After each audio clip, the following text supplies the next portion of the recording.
নমস্কার বন্ধুরা, আবার চলে এলাম একটা নতুন স্বাদের রেসিপি নিয়ে আপনাদের সামনে হাজির হলাম।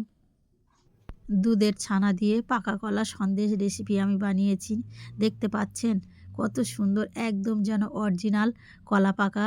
বন্ধুরা দেখেই কিন্তু কেউ বুঝতে পারবে না এটা আসল না নকল। তাহলে দেখে নিন। এখানে আমি 1 লিটার দুধ নিয়েছি আর দুধটাকে ভালো করে আমি ফুটিয়ে নেব। দেখতে পাচ্ছেন দুধটাকে আমি ভালো করে ফুটিয়ে নিয়েছি। তারপরে এর মধ্যে দিয়ে দেবো ভিনিগার, আর জলে আমি মিশিয়ে রেখেছিলাম সেটাকে দিয়ে আমি ছানা কেটে নিয়েছি। এই দেখুন কত সুন্দর ছানাটা আমার কাটা হয়ে গেছে। এবার এটাকে আমি জল ঝারিয়ে নেব। জল ঝারিয়ে একদম শুকনো করে নিয়েছি। তারপরে একটা মিক্সিং জারের মধ্যে দিয়েছি। এর মধ্যে দিয়ে দেবো পরিমাণ মতো চিনি। চিনিটা যে যার স্বাদ অনুযায়ী দিতে হবে। আর দিয়ে দেবো গ্রেট করা ক্ষীর। আর দিয়ে দেবো 1 প্যাকেট গুঁড়ো দুধ। এর মধ্যে দিয়ে দেবো সামান্য একটু কালার ফুড, যেহেতু আমি পাকা কলার শেপ দেবো সেই জন্য একটু সামান্য কালার ফুড দিয়ে আমি মিক্সিতে এটাকে পেস্ট করে নিয়েছি। কিন্তু বন্ধুরা এর মধ্যে কোনো জল দেবে না, এমনি থেকেই নরম হয়ে যাবে। দেখতে পাচ্ছেন এর মধ্যে আমি আরও 1 প্যাকেট গুঁড়ো দুধ দিলাম, দিয়ে আমি ভালো করে মেখে নেব। দুধটা ছানাটা আমি খুব সুন্দরভাবে মেখে নিয়েছি। ভালোভাবে মেখে নেওয়ার পরে দেখছেন ঠিক যখন এই রকম পর্যায়ে চলে আসবে, একদম অনেকটাই শুকনো হয়ে গেছে। ভালোভাবে আমি মেখে নিয়েছি। এবার আমি ছোট ছোট করে পাকা কলার শেপ দিয়ে নেব। দেখতে পাচ্ছেন আমি কেমন পাকা কলার শেপটা দিয়ে নিচ্ছি, দেখে নিন বন্ধুরা। ঠিক এইভাবে আমি সবগুলো তৈরি করে নেব।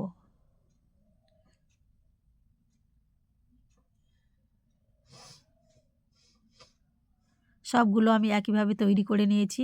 এবার আমি একটার সাথে একটা জুড়ে নিয়ে একটা ছড়া তৈরি করে নেব পাকা কলার।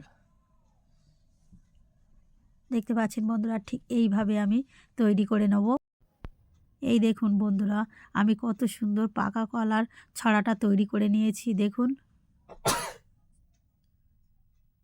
ঠিক এইভাবে আমি আরও একটা পাকা কলার ছড়া শেপ দিয়ে নেব।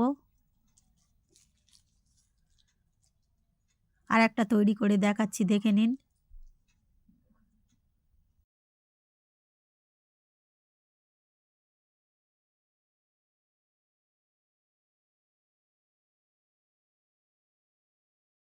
এই দেখুন আর একটা আমি কলার ছড়া তৈরি করে নিলাম।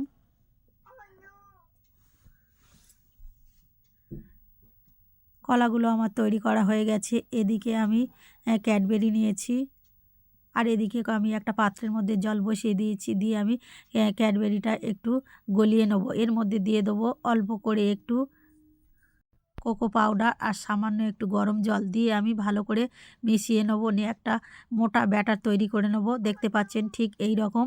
বন্ধুরা নিশ্চয়ই দেখেছেন কলার মাথায় কালো কালো থাকে, সেই জন্য আমি এই ব্যাটারটা ঠিক কলার মাথায় দিয়ে দিলাম। দেখতে পাচ্ছেন এবার একদম অরিজিনাল পাকা কলার মতো দেখাচ্ছে। দেখতে পাচ্ছেন বন্ধুরা কত সুন্দর হয়েছে। বন্ধুরা আমার এই রেসিপি যদি আপনাদের ভালো লেগে থাকে তাহলে লাইক, শেয়ার, কমেন্ট ও সাবস্ক্রাইব করবেন। আর ফেসবুক থেকে দেখলে আমার পেজটাকে ফলো করে পাশে থাকবেন।